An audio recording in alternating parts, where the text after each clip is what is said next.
अस्सलाम वालेकुम। Slides visible हैं सबको। जी जी।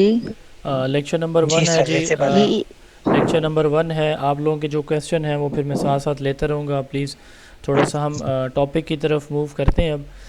ये आज का हमारा जो डेमो लेक्चर है, senior elementary school teacher SCT grade 16 FPSC lecturer, इसी तरह ट्रेन ग्रेजुएट टीचर या एसएसटी या एईओ वाइस प्रिंसिपल, इन तमाम पोस्ट के लिए ये जो है वो आप इसको तैयार कर सकते हैं। ये वो टॉपिक आज हम देखने जा रहे हैं जो इन सारी पोस्ट के लिए। इसके अलावा हमारा ये जो सेशन है जो हम इंशाल्लाह ताला स्टार्ट करने जा रहे हैं वो इन सारी पोस्ट के लिए होगा। लेकिन अभी चूँकि आपको पता है कि एफपीएससी ने सीनियर एलिमेंट्री टीचर की और लेक्चरर की सीट्स अनाउंस की हैं, तो स्पेशली हमारा इस दफ़ा फोकस होगा सीनियर एलिमेंट्री टीचर और लेक्चरर की पोस्ट की प्रिपरेशन के लिए।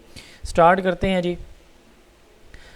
हमारा ये फ़र्स्ट डेमो है। जैसे हमने आप लोगों को पहले अपना टेंटेटिव प्लान दिया था कि हम इंशाल्लाह ताला 2 दिन जो है वो 23 और 24 को फ्री डेमो सेशन ऑफ़र करेंगे। तो सबसे पहले हम सिलेबस की बात कर लेते हैं कि एफपीएससी सीनियर एलिमेंट्री टीचर का सिलेबस क्या है। तो अब आपको पता है कि इसमें सब्जेक्ट वाइज पोस्ट अनाउंस की गई हैं। जैसे मिसाल के तौर पर इंग्लिश है या बॉटनी है, मैथमेटिक्स है, फ़िज़िक्स है, केमिस्ट्री है, कंप्यूटर है, एजुकेशन है, उर्दू है।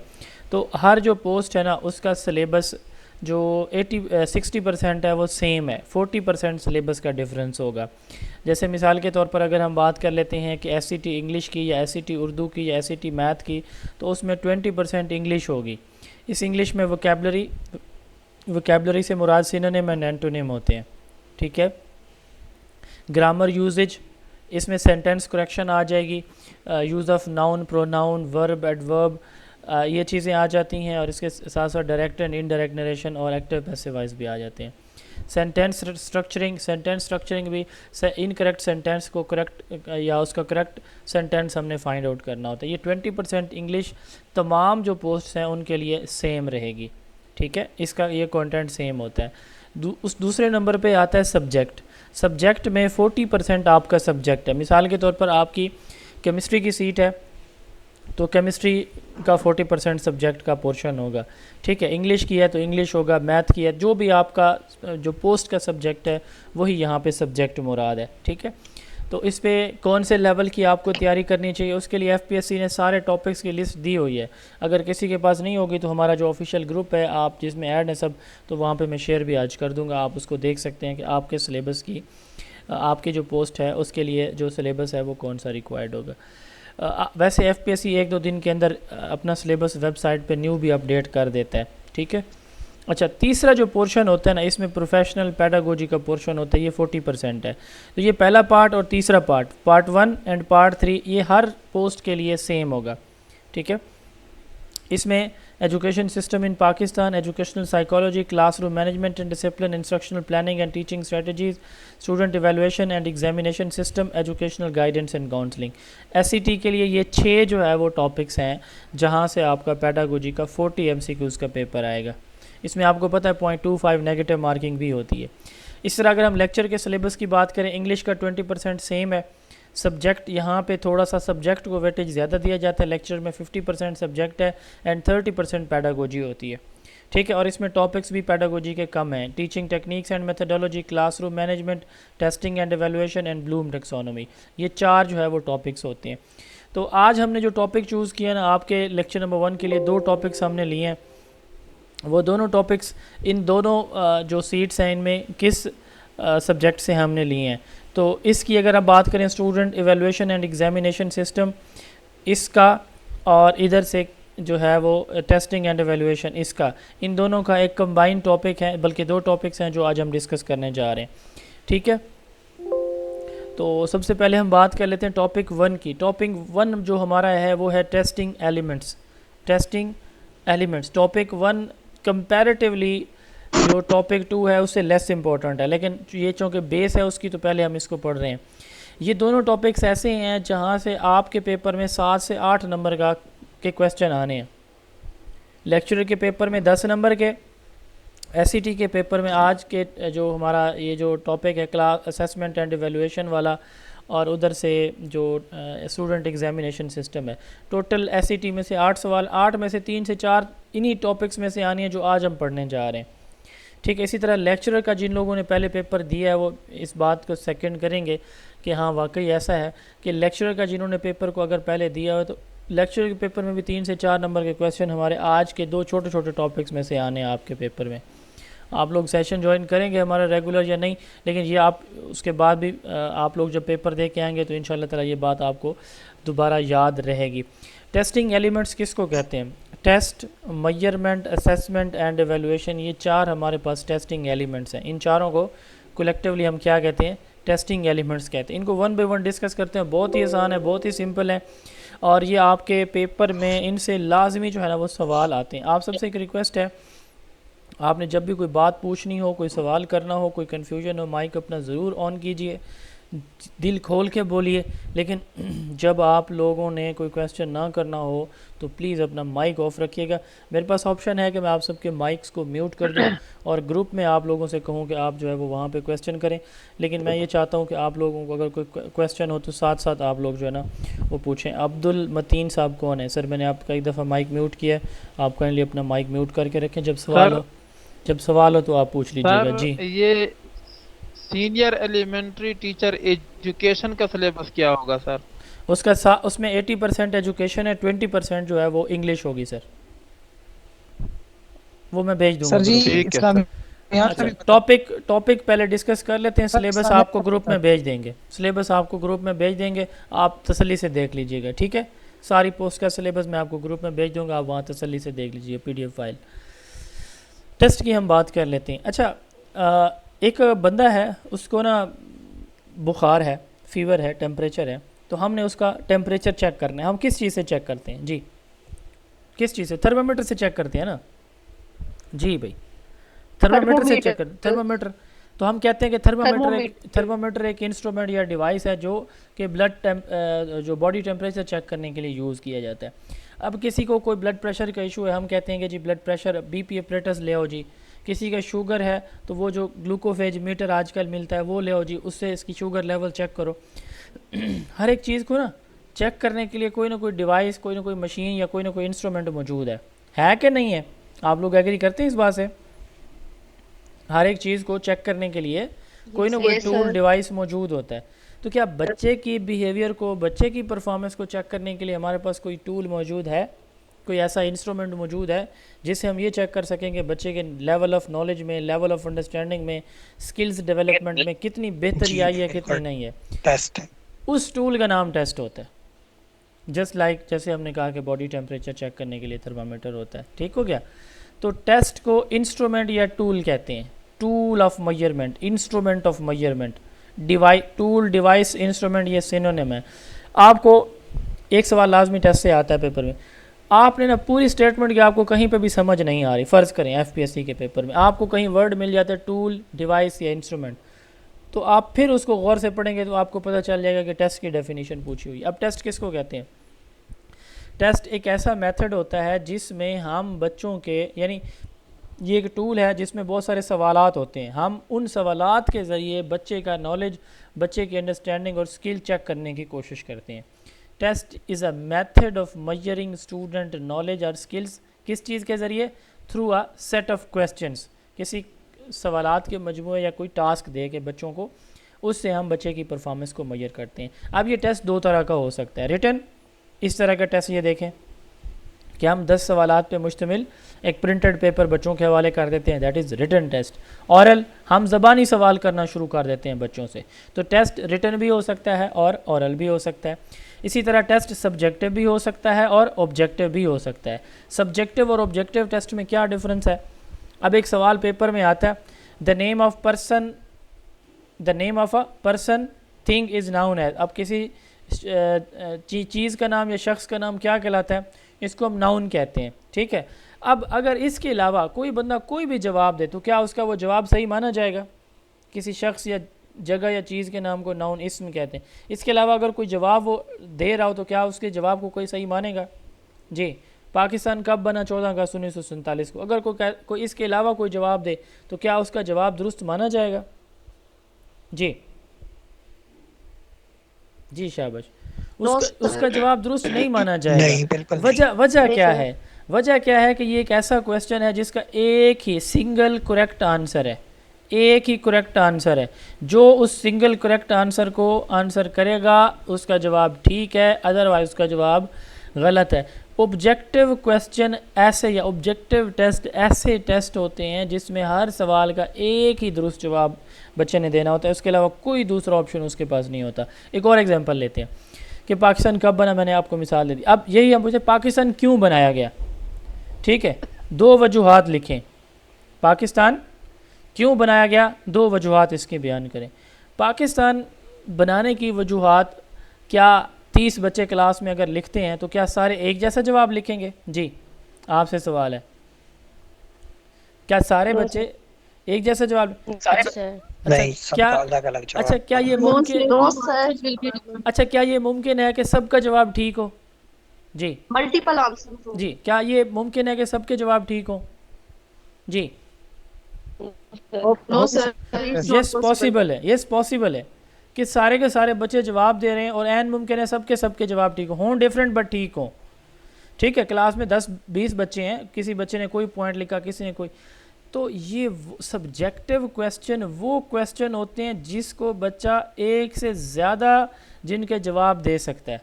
ऑब्जेक्टिव क्वेश्चन कौन से हैं? ऑब्जेक्टिव क्वेश्चन वो क्वेश्चंस हैं जिनका सिंगल करेक्ट आंसर होता है। सब्जेक्टिव वो मल्टीपल आंसर वाले क्वेश्चंस होते हैं जिसको बच्चा वैरायटी ऑफ वे में आंसर कर सकता है। तो टेस्ट हमारा सब्जेक्टिव भी हो सकता है, ऑब्जेक्टिव भी। अब जैसे MCQs हैं, फिल इन द ब्लैंक्स हैं, ट्रू फॉल्स हैं, ये सारे ऑब्जेक्टिव टेस्ट होते हैं। इनमें बच्चे ने एक ही जवाब को टिक करना होता है या चूज़ करना होता है या ब्लैंक फिल करनी होती है। लेकिन हमारे जो इंशाइया ये ऐसे टाइप क्वेश्चन होते हैं उसको बड़ा हर बच्चा अलग अलग वे से लिखता है। कायद-ए-आज़म के ऊपर मजमून लिखें, क्लास में 20 बच्चे हैं, हर बच्चे का ऐसे डिफरेंट हो सकता है, मुमकिन है सबका ठीक भी हो। ठीक है, तो सब्जेक्टिव क्वेश्चन वो होते हैं जिनको बच्चा वैरायटी ऑफ वे से आंसर करता है। अच्छा, अगर आपसे कोई पूछे टेस्ट का सिनोनिम क्या होगा या टेस्ट का ऑल्टरनेट, टेस्ट को एक वर्ड में अगर आप डिफाइन करें तो इसके लिए क्या टर्म यूज़ करेंगे आप लोग? जी शाबाश, ये पेपर में आना है सवाल। जी ऑप्शन दूँ? जी मेजरमेंट। जी, ऑप्शन है मेजरमेंट, मेजरमेंट, असेसमेंट, टूल या इवेलुएशन। जी टूल, मेजरमेंट, टूल, टूल कह सकते हैं, टूल। टूल होगा, यस। टूल, इंस्ट्रूमेंट या डिवाइस, ये इसका सिंगल वर्ड डेफिनेशन है, समझ लें। एक लफ्ज़ में टेस्ट को अगर हम डिफ़ाइन करना चाहें, हम कहते हैं ये टूल है जिससे हम ये पता लगाते हैं कि बच्चे का लेवल ऑफ अंडरस्टैंडिंग क्या है। ये हम कैसे लेते हैं? सवालात के ज़रिए, क्वेश्चंस के ज़रिए। ये क्वेश्चन रिटर्न भी हो सकते हैं, ऑरल भी हो सकते हैं। रिटर्न या ऑरल क्वेश्चन सब्जेक्टिव भी हो सकते हैं, ऑब्जेक्टिव भी हो सकते हैं। टेस्ट एक लैटिन वर्ड टेस्टम से डिराइव किया गया, टेस्टम से, जिसका मतलब होता है किसी बोतल का ढकना, लीड ऑफ द वेसल। ठीक है, टेस्टम से डिराइव किया गया है जिसका मतलब होता है lead of the vessel. Test का पर्पस क्या होता है? इससे हम बच्चे का नॉलेज और स्किल्स मेजर करते हैं। एक बच्चा किसी टॉपिक के बारे में कितना कुछ जानता है ये हम उसे पता लगाते हैं। और दूसरा ये है कि हमने फर्दर बच्चे की आगे उसको पास फेल करना है तो इसी के बेस पे हम कर देते होते हैं। ठीक हो गया, ये है टेस्ट। अच्छा, अब आपने एक टेस्ट बनाया, 20 नंबर का टेस्ट था आपका, फ़र्ज़ करें या 50 नंबर का था, वो आपने अपने स्टूडेंट को दे दिया। अब बच्चों ने वो अटैम्प्ट कर लिया, अटैम्प्ट करने के बाद आप क्या करते हैं? आपके पास आंसर शीट्स आ गई, जवाबी कापीज़ आ जाती हैं, अब क्या करेंगे आप लोग? दराज में रख देंगे या बच्चों को ऐसे ही वापस कर देंगे? जी क्या करेंगे? शाबाश बोलें जी, चेक बताएं। करेंगे सर, फीडबैक देते हैं। फीडबैक कैसे देंगे? फीडबैक पहले सर चेक करोगे या पहले फीडबैक भी दोगे? देंगे और जी नहीं सर, पहले चेक करके चेक कैसे करेंगे? चेक करेंगे। ऐसे देख के वापस कर देंगे? कोई नंबर से, शंबर लगाएंगे? मार्क्स देंगे, रूब्रिक्स, सर रूब्रिक्स को छोड़ दें, सिर्फ रूब्रिक ये से बताएं, चेक करेंगे। रूब्रिक्स को छोड़ें, ये करेंगे, उस पेपर को करेंगे क्या? सिंपली ये बता दें, नंबर लगाएंगे, सादा जवाब है इसका। ऐसे ही है, आपके पास पेपर आ गए, नंबरिंग करनी है ना अब उनकी। जी सर।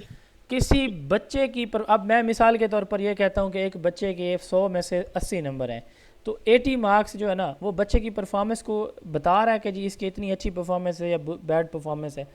बेसिकली हम जब बच्चे की परफॉर्मेंस को सिर्फ एक नंबर से ज़ाहिर करने की कोशिश करते हैं ताकि समझने में आसानी हो, दैट इज़ मेजरमेंट। तो बच्चे की परफॉर्मेंस को या उसके आंसर्स को जब हम क्वांटिफाई करते हैं स्कोरिंग को, मार्किंग को, नंबर लगाने को, इसको मेजरमेंट कहा जाता है। मेजरमेंट एक नंबर या न्यूमेरिकल वैल्यू होती है।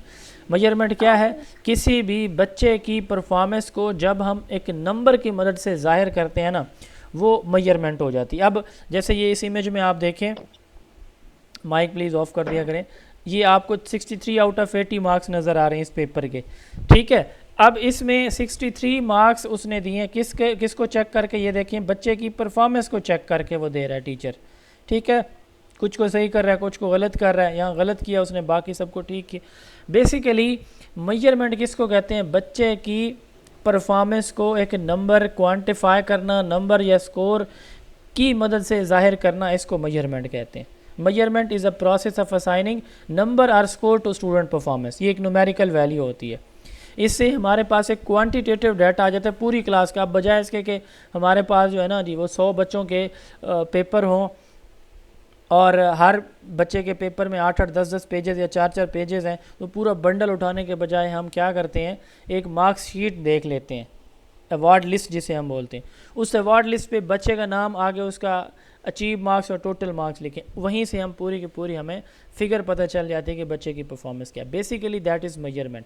टेस्ट उस सवालात बना के जो देते हैं वो टेस्ट है। उस टेस्ट के नतीजे में बच्चे जो जवाब लिखते हैं उनको चेक करके जो आप नंबर लगाते हैं वो मेजरमेंट है। बात यहाँ पे ख़त्म नहीं होती। जैसे ये टेम्परेचर हम देखते हैं, ये एक मेजरमेंट है। इसी तरह टाइम भी है, एक मेजरमेंट है। ऐसी चीज़ जिसको आप नंबर से ज़ाहिर करते हैं ना, वो मेजरमेंट होती है। कोई भी ऐसी चीज़, लेंथ है, वेट है, हाइट है, टाइम है, टेम्परेचर है, कोई भी चीज़ जिसको आप एक नंबर से ज़ाहिर करते हो, दैट इज़ मेजरमेंट। लेकिन हमारा स्कूल में क्लासरूम के अंदर बच्चे की परफॉर्मेंस को जब हम नंबर से ज़ाहिर करते हैं, दैट इज़ मेजरमेंट। अब इसके बाद आती है असेसमेंट एंड फिर आती है एवेल्यूएशन। असेसमेंट और एवेल्यूएशन को थोड़ा सा एक और सादा मिसाल से समझने की कोशिश करते हैं। यहाँ पे ख़वातीन मौजूद हैं, वो मुझे जवाब देंगी कि आप घर में ना कुकिंग कर रही हैं, कोई खाना बना रही हैं। ड्यूरिंग कुकिंग आप उसको टेस्ट करते हैं, चेक करते हैं कि कोई इंग्रेडिएंट्स जो आपने उसमें आइटम्स डाले हैं तो उसमें कोई रेसिपी ख़राब तो नहीं हुई, कोई चीज़ कम या ज़्यादा तो नहीं डल गई। और जब आप उसको ड्यूरिंग कुकिंग चेक करते हो ना, तो क्या आप उसको इम्प्रूव कर सकते हो? कोई चीज़ कम या ज़्यादा उसमें बेहतरी ला सकते हो? जी शाबाश, जल्दी से बताएंगे। जी जी बिल्कुल ला सकते हैं सर। हम ऐसा करते भी हैं। कर सकते हैं सर। हाँ, ऐसा करते भी हैं ना हम। अच्छा Yes, sir, करते अच्छा, हैं। दूसरा ये बताएं कि अब आपने ना कुकिंग कर ली है, फ़र्ज़ करें कुकिंग कर ली है, डिश तैयार हो गई है, गेस्ट आ गए हैं या फैमिली बैठ गई है और सारे मिलके खाना खा रहे हैं। अब खाने की टेबल पे सारे लोग कहते हैं कि आज तो बड़ी अच्छी डिश बनी, आज तो बड़ा अच्छा खाना बना है, इसका टेस्ट भी अलग है, इसकी खुशबू भी अलग है, और क्या कहने जनाब, दिल कर रहा है यही खाते रहे। या फिर ये फीडबैक आता है कि जी आज तो पता नहीं कैसा खाना बना जी, खाने को दिल ही नहीं कर रहा। तो अब इस स्टेज पे क्या आप उसके अंदर कोई इम्प्रूवमेंट ला सकते हैं? जी उस खाने में नहीं सर, नहीं ला उस सकते। टाइम पे नहीं ला सकते। सर लास्ट पे नहीं ला हाँ नहीं ला सकते। अच्छा, इस जगह पे आके ये डिसीजन होता है कि आइंदा कोई मेहमान शमान आए तो इसको अपनी इस बहू से खाना बनवाना या नहीं बनवाना, ये डिसीजन होते हैं। बिल्कुल सास की नाक थोड़ी सी, जजमेंट। हाँ सास की नाक थोड़ी सी फूलती है। मुझे तो लगा था अच्छा ये बिल्कुल दैट इज़, अच्छा ये प्लीज़ माइक ऑफ कर देंगे ना, ये अब फैमिली में बैठ के लड़ झगड़ रहे हैं और आवाज़ें हमें सुनाई दे रही हैं। यास्मीन, आपका माइक हमने ऑफ करना है मैडम, आप खुद कर लेना। सेम एग्जाम्पल को क्लासरूम में अप्लाई करते हैं। आप पढ़ा रहे हैं, पढ़ाने के दौरान आप ये चेक करते हैं कि हमारे बच्चे कितना हमारी बात को अंडरस्टैंड कर रहे हैं। ये आपकी असेसमेंट है। आप ये चेक करते हैं कि बच्चों ने कितना अंडरस्टैंड किया, कितना उन्हें एग्जाम्पल समझ आई, बच्चों की कौन सी स्ट्रेंथ हैं, बच्चों की कौन सी वीकनेसेस हैं। उन वीकनेसेस को जस्ट लाइक कुकिंग हमने कैसे बेहतर करना है। अपने टीचिंग मेथड को, आग ज़्यादा जलाई हुई है ना, उसको थोड़ी सी कम करेंगे, ज़्यादा करेंगे। इसी तरह टीचिंग मेथड की स्पीड को आप कभी कम करोगे, कभी ज़्यादा करोगे, according to the level of the student. बच्चे कितना अंडरस्टैंड कर रहे हैं, दैट इज़ असेसमेंट। तो असेसमेंट को हम अप्रेज़ल कहते हैं, असेसमेंट का दूसरा नाम अप्रेज़ल होता है। और ये हम कब और क्यों करते हैं, ये through out the lecture, through out the lesson करते हैं। क्यों करते हैं असेसमेंट?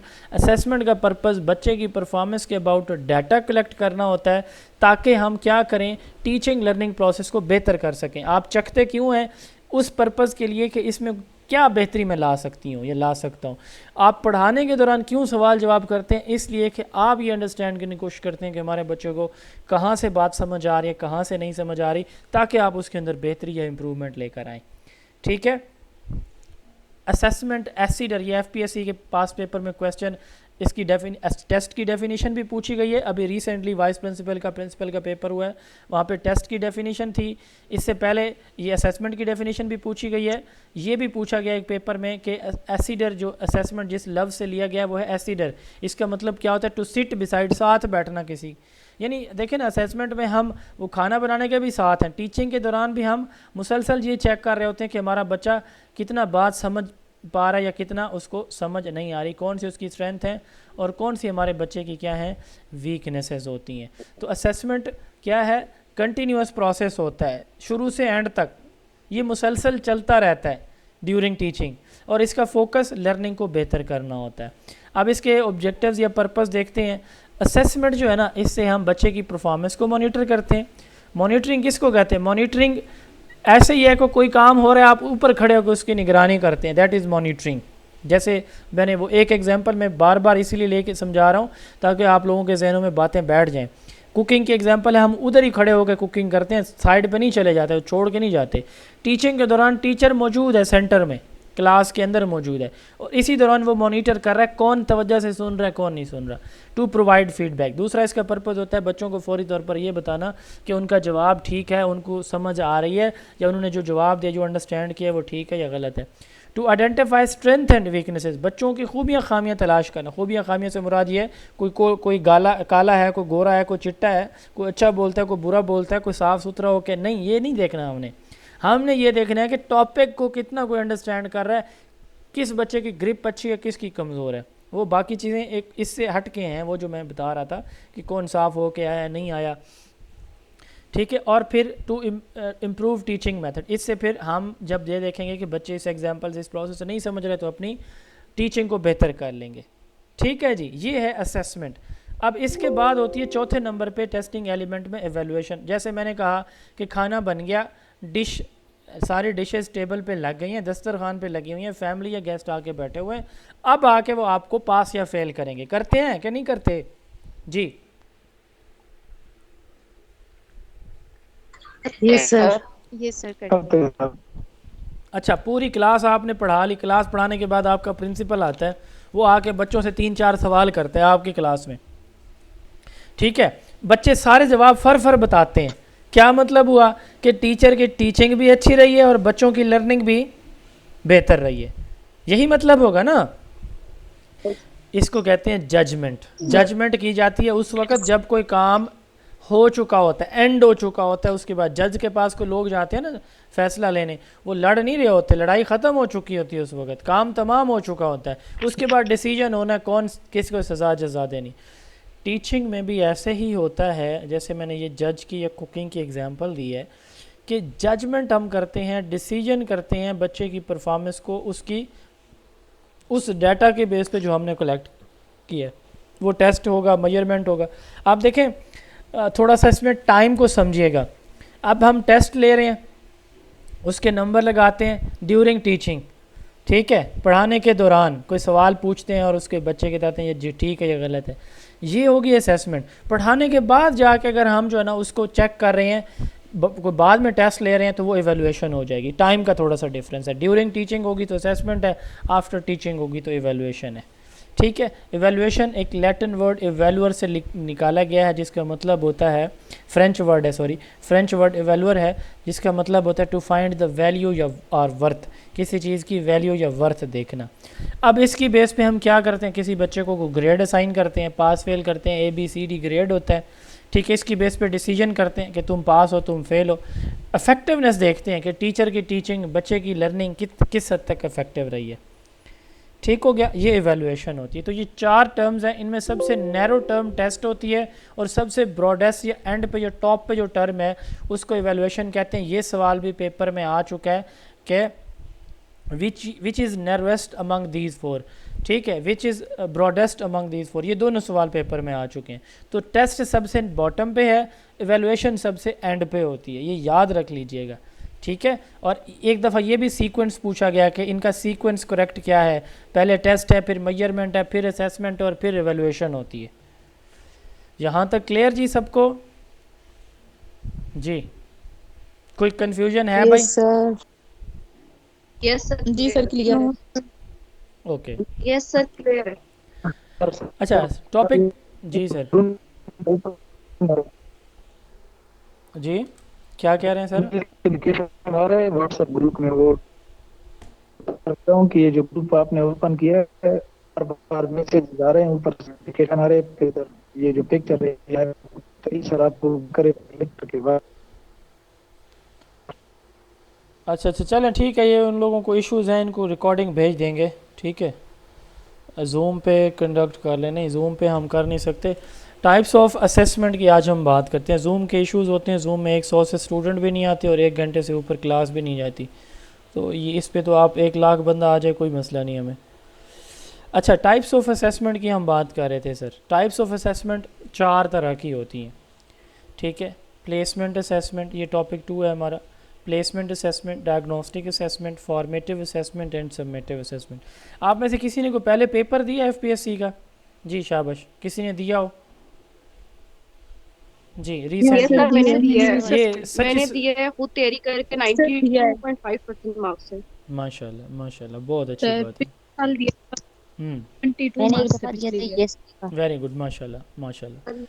तो आप लोग सर एग्री मैंने करेंगे? आपकी वीडियो लेक्चर देखे थे यूट्यूब पे, उससे तैयारी की थी। हाँ चलें, चलें, इसका क्रेडिट, इसका मतलब 92 मार्क्स का मुझे भी थोड़ा बहुत जाता है, उतले 2 का जो 90 प्लस में ऊपर वाले 2 हैं उनका मुझे सर जाता सारा है। ही है। अच्छा चलें, थैंक यू। चलें देखें टॉपिक्स को देखते हैं, फिर ये क्वेश्चन Yes, एंड पे sir. लेंगे। Yes, sir. Okay thank you.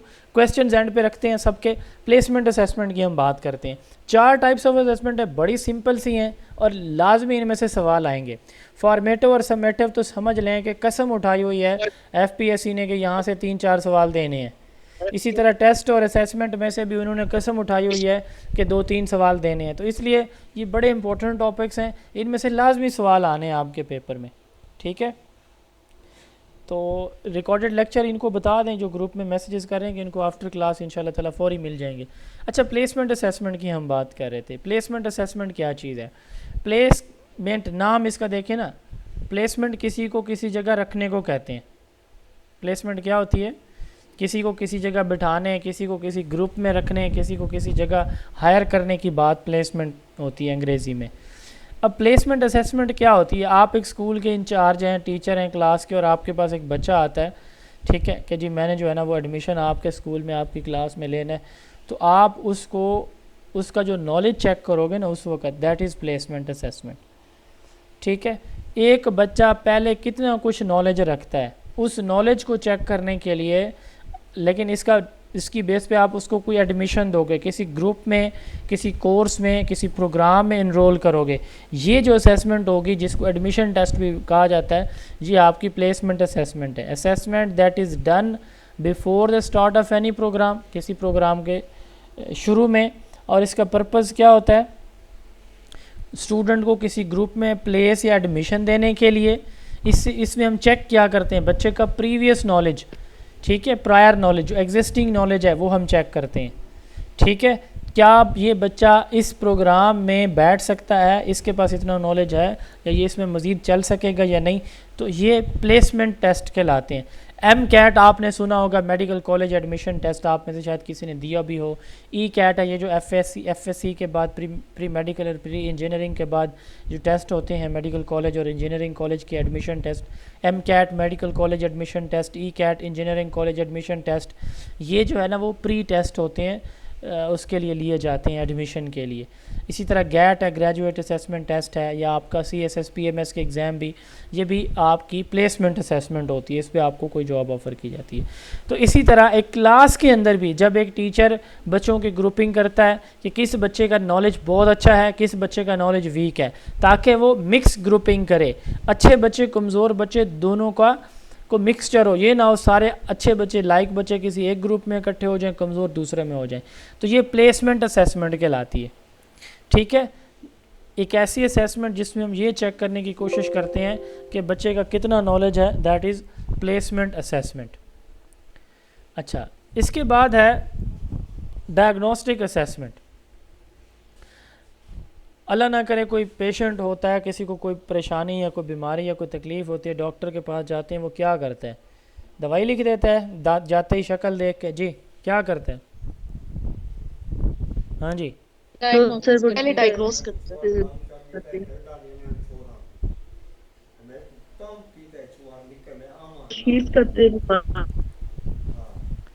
डायग्नो अच्छा मैं 2 मिनट बस 10 मिनट सिर्फ। डायग्नोस्टिक वो क्या करेगा, पहले क्या करेगा? डायग्नोज करेगा, पूछेगा, चेक करेगा कि मसला क्या है, परेशानी क्या है। ठीक है, वो डायग्नोज करेगा, डायग्नोज करने के बाद वो दवाई लिखेगा, मेडिसिन देगा आपको। बिल्कुल इसी तरह एक टीचर क्लास में आता है, वो पढ़ाना शुरू कर देता है, पढ़ाता रहता है 10 दिन 15 दिन महीना गुजर जाता है। एक दिन वो सवाल करता है, बेटा आपको, जो पीछे वाली के रो में बच्चा बैठा है, आपको क्या ये मैंने बोर्ड पे लिखा है, क्या लिखा है, नज़र आ रहा है? वो कहते हैं नहीं जी। क्यों जी? मेरा सर आई साइट का इशू। अच्छा, आपने पहले क्यों नहीं बताया? तो भाई उसने बताना था, आपकी ज़िम्मेदारी है, आप पहले उससे पूछ लो ना सारी क्लास से पहले दिन।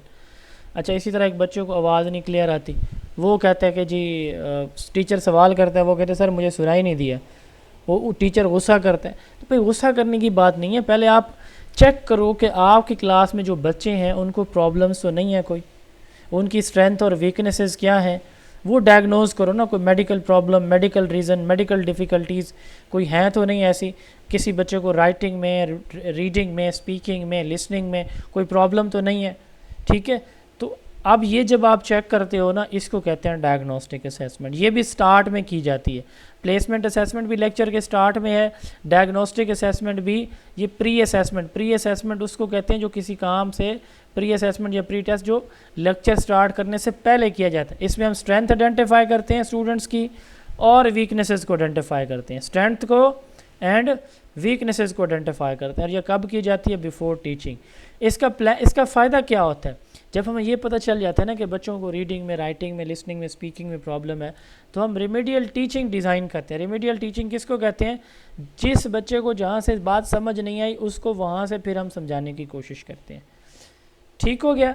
मेन पर्पज़ क्या हुआ कि टीचर बच्चों के मेडिकल प्रॉब्लम, डिफ़िकल्टीज़ जो है वो असेस करने की कोशिश करता है और फिर उसी बेस पे अपनी टीचिंग को डिज़ाइन करेगा। अब क्लास में ज़्यादातर बच्चों को लिसनिंग का प्रॉब्लम है या 2-4 को लिसनिंग का प्रॉब्लम है, उनको आगे बिठा सकता है। विजन का प्रॉब्लम है, उनको आगे फ्रंट पे बिठा देगा। ठीक है, तो डायग्नोस्टिक असेसमेंट बच्चों के लर्निंग प्रॉब्लम्स को असेस करने के लिए की जाती है। अब इसके बाद है formative assessment and summative assessment. दो बड़ी इंपॉर्टेंट असेसमेंट है। फॉर्मेटिव फॉर्मेशन से है, फॉर्मेटिव फॉर्मेशन से है। फॉर्मेशन किसी चीज़ की बनावट को कहते हैं, किसी चीज़ के तैयार करने को कहते हैं। अब देखें, टीचर क्लास में ना इंटर होता है, वो टॉपिक स्टार्ट करता है, यानी इससे पहले जो सवाल उसने डायग्नोस्टिक प्लेसमेंट के कर लिए सो कर लिए। अब उसने टॉपिक बोर्ड के ऊपर लिखा कि आज हम कंपोनेंट्स ऑफ एजुकेशन पढ़ने जा रहे हैं, तो अब उसने टॉपिक यहाँ पे लिख दिया है। टॉपिक लिखने के बाद टीचर अब जितने भी सवाल करेगा, ये उसका स्टार्टिंग पॉइंट है टीचर का। ये टीचर पढ़ा रहा है और ये उसका एंड पॉइंट है, स्टार्ट से लेकर एंड तक। ठीक है, यानी टॉपिक स्टार्ट करने से लेकर एंड तक जितने भी वो सवाल करेगा वो सारे के सारे फॉर्मेटिव असेसमेंट कहलाएंगे। फॉर्मेटिव बनावट को, बच्चे की लर्निंग हम करा रहे हैं, बच्चे को कोई स्किल सिखा रहे हैं, तो ये एक ऐसी असेसमेंट होती है जो कि कॉन्टीन्यूअस होती है शुरू से आखिर तक। ठीक है, नंबर 1 ये कंटिन्यूस होगी स्टार्ट से एंड तक। कब होगी? ड्यूरिंग टीचिंग, वो दोनों बिफोर टीचिंग होती हैं। ठीक है, ये पहला पॉइंट इसका क्या है, मैं पॉइंट वाइज इसको समझाने की कोशिश करता हूँ। सबसे पहले ये कंटिन्यूस होगी स्टार्ट से एंड तक, और दूसरा ये कब होगी, ड्यूरिंग द लेक्चर होगी। यानी लेक्चर आप पढ़ा रहे हैं ना, पढ़ाने से पहले जो आपने सवाल पूछे वो प्लेसमेंट डायग्नोस्टिक में आएंगे। आप बोर्ड पे टॉपिक लिखा और शुरू हो गए, टॉपिक ख़त्म जी, हमने आज जो पढ़ना था वो पढ़ लिया जी, यहाँ तक हमारा टॉपिक ख़त्म हो गया। अब इसके बाद जो सवाल करेंगे वो फॉर्मेटिव में नहीं आएंगे, वो आगे हम पढ़ेंगे। अभी यहाँ तक जो वो सवाल करेगा वो सारे फॉर्मेटिव असेसमेंट होंगे, जैसे मैं आपसे पूछ रहा हूँ। इसका पर्पज़ क्या होगा,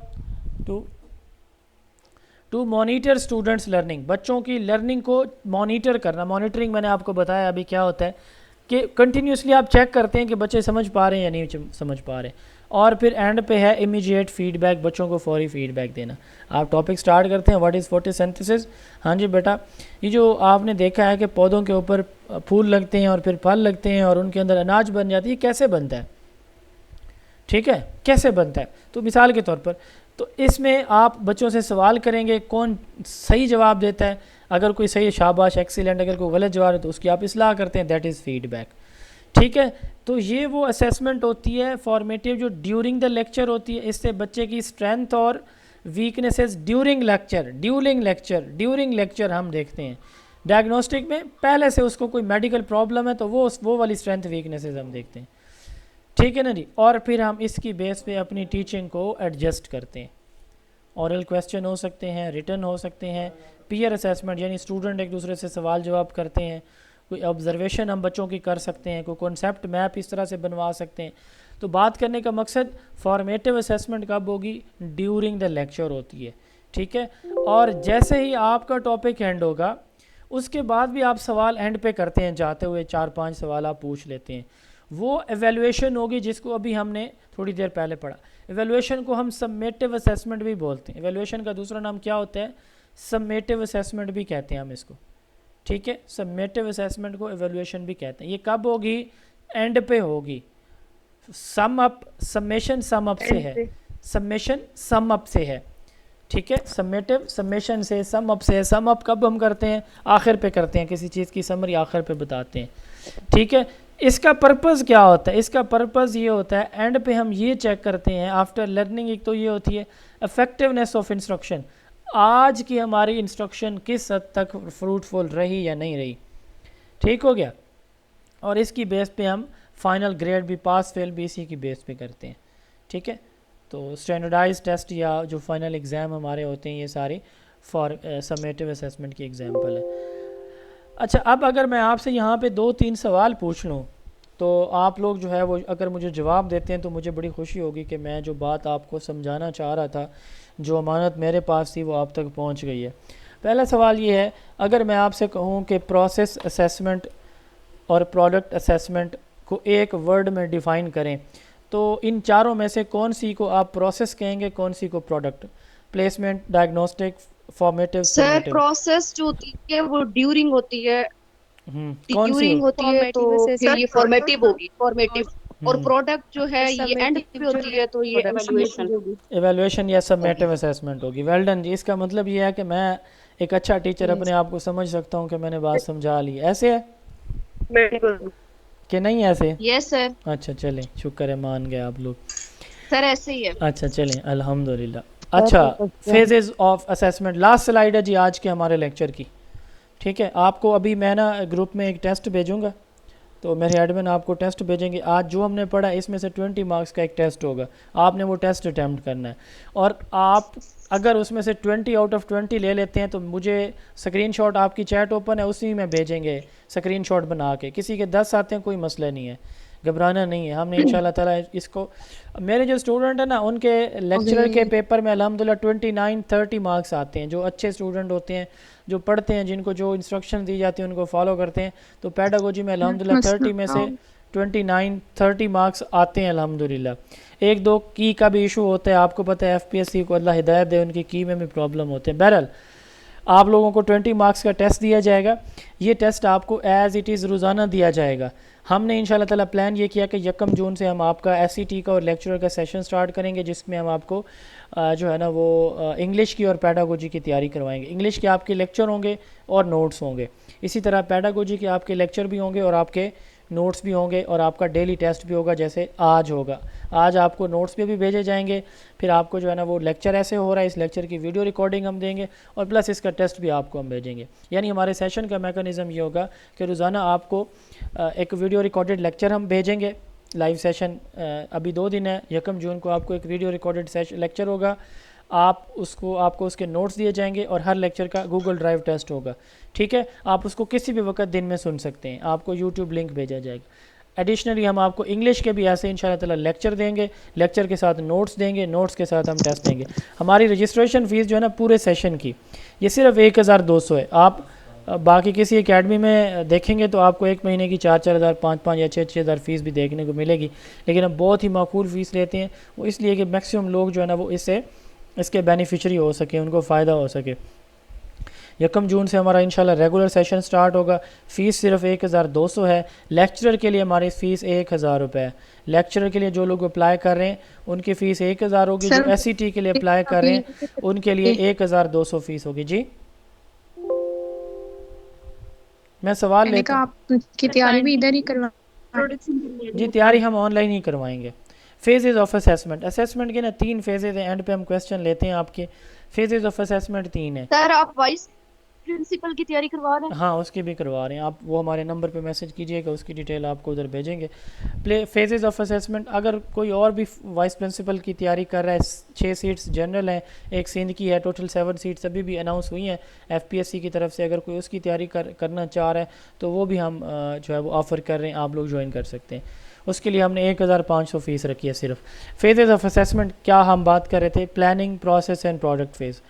ठीक है, प्लानिंग फ़ेज़ क्या होता है? प्लानिंग फ़ेज़ में हम ये देखते हैं कि हमने बच्चों से टेस्ट किस चीज़ का लेना है। Subject 2-3 minute. सब्जेक्ट कौन सा है? अच्छा, क्वेश्चंस कौन कौन से हैं? सब्जेक्ट कौन सा है, क्वेश्चन कौन कौन से हैं, ठीक है उसमें। और टाइप ऑफ टेस्ट सब्जेक्टिव होगा या ऑब्जेक्टिव होगा, ठीक हो गया। टेस्ट कितने मार्क्स का होगा और टेस्ट आप बना लेते हैं, यानी ये सारी चीज़ें प्लानिंग में आती हैं। टेस्ट कौन सा होगा, कितने मार्क्स का होगा, ठीक है जी। और उसके बाद उसमें कितने क्वेश्चंस होंगे, ये सारी चीज़ें प्लानिंग में आती हैं। यानी कि आप टेस्ट कंडक्ट करने से पहले टेस्ट बनाने तक जो भी सारा काम करते हैं that is your planning phase.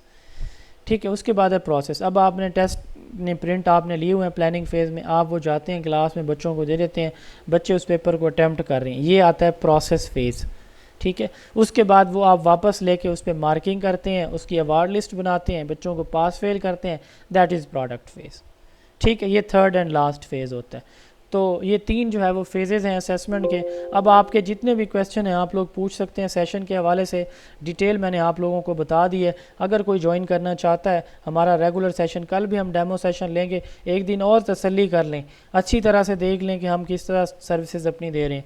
लेकिन इंशाल्लाह ताला पेडागोजी की फ़ील्ड में आपको अगर इससे अच्छे कहीं से लेक्चर मिल रहे हैं तो आप हमें भी बताएं और वहाँ से आप बेशक ज़रूर सेशन ज्वाइन कर लें। लेकिन अगर आपको इस लेवल के अगर कंटेंट और तो इंशाल्लाह ताला अगर आपको नहीं मिल रहा, YouTube पे कंटेंट पड़ा हुआ है, चल जाता है कि आप चलिए थैंक यू। 0328055905 हमारा व्हाट्सएप नंबर है, इस पर रब्ता करें। जी जी सवाल करें, अब आप लोगों की बारी है। वालेकुम सर। जी जी अपनी इंट्रोडक्शन करवा दें काइंडली। मेरा इंट्रोडक्शन करवा दें। अच्छा, मैंने शुरू में मेरे ख्याल में नहीं कराया, सॉरी मुझे भूल गया। नईमुल्ला फ़ारूकी मेरा नाम है, assistant education officer school education department Punjab. मेरी अल्हम्दुलिल्लाह 7 बुक्स हैं पेडागोजी के ऊपर।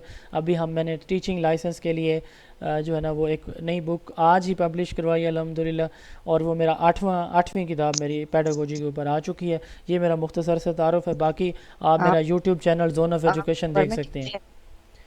जी सर मेरा एक क्वेश्चन एसएससी का बातें हो रही हैं, मुझे ये देना चाहिए टेस्ट क्योंकि हम रेगुलर नहीं हैं। टेस्ट देना चाहिए आपको, वैसे ना लेक्चरर का या वो वाइस प्रिंसिपल का देना चाहिए था। जी और क्वेश्चन जी? सर वो मैंने दिया वाइस प्रिंसिपल। चलें गुड लक जी। मेरा एक क्वेश्चन है। वालेकुम सलाम जी, सवाल करें प्लीज। अस्सलाम वालेकुम सर। जी जी सवाल करें। सर मेरा एक क्वेश्चन है कि लाइक पूछें आप मैंने पूछें। दोनों टेस्ट देने हैं, हम्म एलिमेंट्री स्कूल टीचर का, सीनियर एलिमेंट्री टीचर का भी और दूसरा वाइस प्रिंसिपल का भी। तो हम्म ये आपके अलग अलग सेशन ज्वाइन करने पड़ेंगे या एक ही सेशन में आप करवा इसमें देंगे? हम ये करते होते हैं कि अगर कोई हमारा एक ही स्टूडेंट दो या दो से ज़्यादा सेशन वो पोस्ट पे अप्लाई करता है, तो हम एक ही फीस में उसको सारे सेशन अलाउ कर देते हैं जी। सर अस्सलाम वालेकुम। वालेकुम सलाम। सर सवाल पूछें ऑफिसर का आप, आप वेट ना करें, आप सवाल पूछते रहें जी। Sir education officer. मैं हम्म सर मैं एजुकेशन जो है, हेलो सर आप सवाल पूछें ना, आप मैं कर रहे हैं, सवाल पूछें अल्लाह के बंदे। जी अच्छा सर। असिस्टेंट एजुकेशन ऑफिसर का आप दौरा करा रहे हैं? हाँ उसकी भी असिस्टेंट करवा रहे हैं, एजुकेशन एईओ की भी करवाएंगे, आपको उसका भी सारा कंटेंट मिल जाएगा जी। सर आप क्या पूछ रहे थे, पूछें। सर मेरे पास kindly आपकी किताब जो है वो जोन ऑफ एजुकेशन मैंने मंगवा ली है, ठीक है। जी सर। और मैंने आपका पिछला ग्रुप है वो ज्वाइन भी किया, लेकिन मुझे 30 नंबर की एजुकेशन तैयार करनी है, तो मुझे आप काइंडली गाइड करें मैं कैसे तैयारी करूं, कि मुझे पेपर में समझ ही नहीं आती एजुकेशन की। चलें समझ आ हालांकि मेरा जाएगी, अब दूसरा आएगी पोर्शन बिल्कुल आप जबरदस्त है। लेक्चरर के लिए आपने अप्लाई किया हुआ है ना, तो इंशाल्लाह ताला आप अगर आप जी हमारी सर इंस्ट्रक्शंस को बिल्कुल। फॉलो करेंगे तो मैं इंशाल्लाह ताला आपको इस बात की गारंटी देता हूँ कि आप 25 से 30 के जी बिटवीन मार्क्स लेंगे इंशाल्लाह ताला जी। सर वो पहला कोर्स जो है उसमें से मुझे नोट्स वगैरह आपके मिल चुके हैं। चलें वो आप ये वाला सेशन ज़रा अब मुझे उससे रिसर्च डिफरेंट। स्टडी करनी होगी। और जी और सवाल जी। सर मेरा एक क्वेश्चन, जी सवाल करें प्लीज़, लास्ट 2 मिनट्स हैं आप सबके पास। सर सर एज मेरा ये लिमिट क्वेश्चन बता है कि दें। मेरे पास आपका age old age variant limit book 33 है, है। तो न्यू वेरिएंट बुक खरीदना जरूरी है? नहीं आपको नोट्स मिल जाएंगे, बुक अगर आप नहीं खरीदना चाहते कोई मसला नहीं है, खरीदना चाहें आपकी अपनी व्हील पे है जी। मेरा एक क्वेश्चन है ओल्ड ओल्ड वाली बुक सर है। गवर्नमेंट एम्प्लॉयज के लिए 33 एज लिमिट है। गवर्नमेंट एम्प्लॉयज़ को एडिशनल 10 साल रिलैक्सेशन मिलती है, 33 + 10 कर लें जी। सर मेरा एक क्वेश्चन है कि जो एसईटी के जो टेस्ट है उसमें नेगेटिव मार्किंग भी होगी क्या? नेगेटिव मार्किंग एफएससी के हर पेपर में 0.25 मार्क्स की होती है। और सवाल जी। जी सर जिनका एजुकेशन अकाउंट नहीं हो किसी से करवा सकते हैं, दूसरे अकाउंट से करवा सकते हैं। जी